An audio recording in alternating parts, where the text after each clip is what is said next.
Right breaking news చూస్తున్నాం. విశాఖలోని శ్రీ చైతన్య కళాశాలలో విద్యార్థి ఆత్మహత్య చేసుకున్నాడు. మారికవలస ఓజోన్ వ్యాలీలో ఉన్న శ్రీ చైతన్య కళాశాలలో ఇంటర్ ప్రథమ సంవత్సరం చదువుతున్న బాలుడు కళాశాల హాస్టల్ గదిలో ఉరివేసుకున్నాడు. విద్యార్థి స్వస్థలం చీపురుపల్లి కాగా కోర్మన్నపాలెంలో నివాసం ఉంటున్నాడు. విద్యార్థి మృతదేహాన్ని ఆసుపత్రికి తరలించారు.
విశాఖలోని శ్రీ చైతన్య కళాశాలలో విద్యార్థి ఆత్మహత్య చేసుకున్నాడు.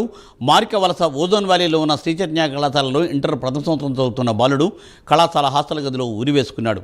విద్యార్థి స్వస్థలం చీపురుపల్లి కాగా కోర్మన్నపాలెంలో అతను నివాసం ఉంటున్నాడు. విద్యార్థి మృతదేహాన్ని ఆసుపత్రికి తరలించారు. దీనిపై మరింత సమాచారాన్ని విశాఖ నుండి మా ప్రతినిధి సతీష్ అందిస్తారు. సతీష్. థ్యాంక్ యూ మూర్తి. విశాఖలో ఈరోజు శ్రీ చైతన్య స్కూల్లో ఒక బాలుడు మృతి చెందడం చాలా బాధాకరమైన విషయము. అయితే విద్యా సంవత్సరం పూర్తి కాకముందే శ్రీ చైతన్య నుంచి మరణాలు హాస్టల్ నుంచి విద్యార్థుల మరణాలు ప్రారంభమైన మనం అనుకోవచ్చు. ఇంకా ఒక పక్కన మనం చూసుకుంటే సార్ 10th క్లాస్ రిజల్ట్స్ కూడా రాలేదు. 10th క్లాస్ రిజల్ట్స్ రాకుండానే వీళ్ళని బలవంతంగా మీరు నెక్స్ట్ ఇయర్కి కావాలంటే మీకు సీటు కావాలంటే ఇప్పటి నుంచే మీరు ఒక హాస్టల్లో జాయిన్ చేయాల్సిన పరిస్థితి ఉంది. మీరు అన్ని తల్లిదండ్రులను ఒత్తిడి చేసి ఉన్న పరిస్థితులు కూడా కనిపిస్తూ ఉన్నాయి. ఈ నేపథ్యంలో తీసుకొచ్చి తల్లిదండ్రులు ఇంకా 10th క్లాస్ రిజల్ట్స్ కూడా రాకుండానే తీసుకొని వచ్చి వాళ్ళని హాస్టల్లో జాయిన్ చేయడం.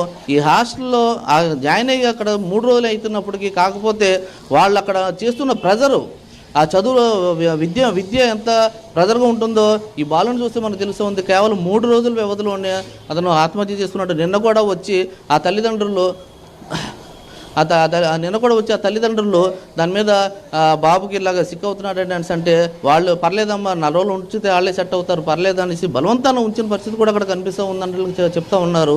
అయితే ఈ బాలుడు ఉదయం లేచి టిఫిన్ చేసిన తర్వాత వెళ్ళి స్కూల్లోని ఉరేసుకున్న పరిస్థితి కనిపిస్తుంది. అంటే అక్కడ చూసుకుంటే ఎంత నెగ్లిజెన్సీగా ఉందో మనకి అక్కడ కనిపిస్తూ ఉంది. అక్కడ ఒక బాలుడు వెళ్ళి హాస్టల్ రూమ్లో ఆత్మహత్య చేసుకున్నాడు అంటే ఫ్యాన్కి ఉరేసుకున్నాడు అంటే వాళ్ళు ఎంత నెగ్లిజెన్సీగా ఉన్నారో ఏంటో కూడా మనకు కనిపిస్తూ ఉంది.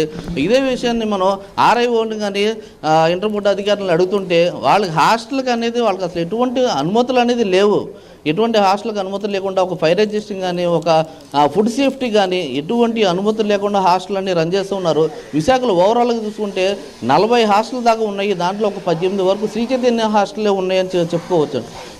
ఈ హాస్టల్లో ఇదే మారికవలస హాస్టల్లో బాలుల మరణాలేమి కొత్త ఏమి కాదు. గతంలో కూడా జరిగినప్పటికీ ఇటువంటి హాస్టల్ మీద ఎటువంటి పర్యవేక్షణ అనేది కూడా లేకుండా పోయింది. ఆర్ఐఓలు కేవలం కాలేజీలకు అనుమతులు ఉన్నాయా లేదా చూసుకుంటున్నారు తప్ప ఈ హాస్టల్కి అనుమతులు ఉన్నాయా లేదా దానికి అసలు వాస్తవానికి చెప్తుంటే అసలు ఈ హాస్టల్ ఎవరు పర్యవేక్షణలో వస్తున్నాయి కూడా వాళ్ళు తెలియని పరిస్థితుల్లో ఉన్నారు.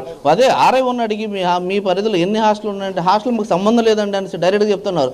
ఏదన్నా జరిగినప్పుడు చేతులు కాలేక ఆకులు పట్టుకుంటున్నాం అని అన్నట్టు ఏదన్నా జరిగినప్పుడు వచ్చి అధికారులు హుటాహుటిన ఏం జరిగింది దాని మీద చూసుకుంటమే తప్ప దాని మీద అసలు ఎటువంటి పర్యవేక్షణగా ఎటువంటి నిబంధనలు ఉన్నాయా మొన్నటి వల్ల చూసుకుంటుంటే హాస్టల్లో. Thank you Satish Naidu. Thanks for update.